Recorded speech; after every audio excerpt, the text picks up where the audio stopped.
what is Data Lakehouse? To understand that, we first need to make sense of data lake and data warehouse.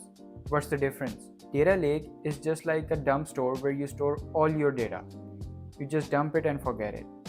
While for data warehouse, you have data sorted very nicely, very neatly. You apply ETL jobs and then you store it there. But data lakehouse is a concept where you get good from both of the worlds. Okay, so now let's look into the following diagram. Here we have legacy data, which is the data your organization has generated but it's not active. Number 2, then you see real-time data. This is the data that's coming in all the time. It's coming in from EC2 instances, from CloudFront distributions, from S3 buckets, from VPC flow logs, you name it. And then the legacy data is routed and stored in an S3 bucket, which is referred to as S3 bronze zone. And here we use glue batch ETL, which is like a one-time batch ETL job. And for live data, we use Kinesis data stream, which is a streaming ETL job. Now we have data in our S3 bronze zone. From here, we stream it from a service glue stream jobs, which is in streaming ETL, and we store it in another S3 bucket, which here is S3 gold zone.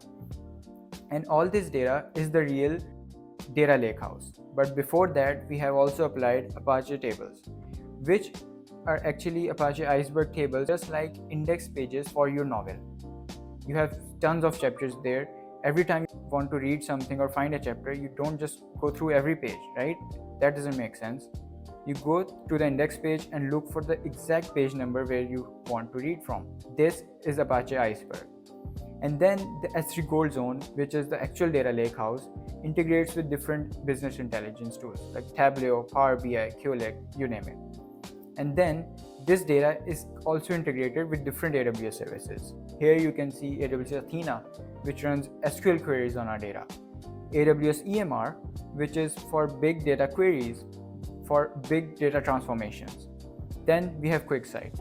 QuickSight is just like a magical globe where you can see all your data at once. You can see in pie charts, in graphs. Lake formation. Lake formation is the IAM and security aspect, where we define different access levels, different users for different data types. This is lake formation in a nutshell.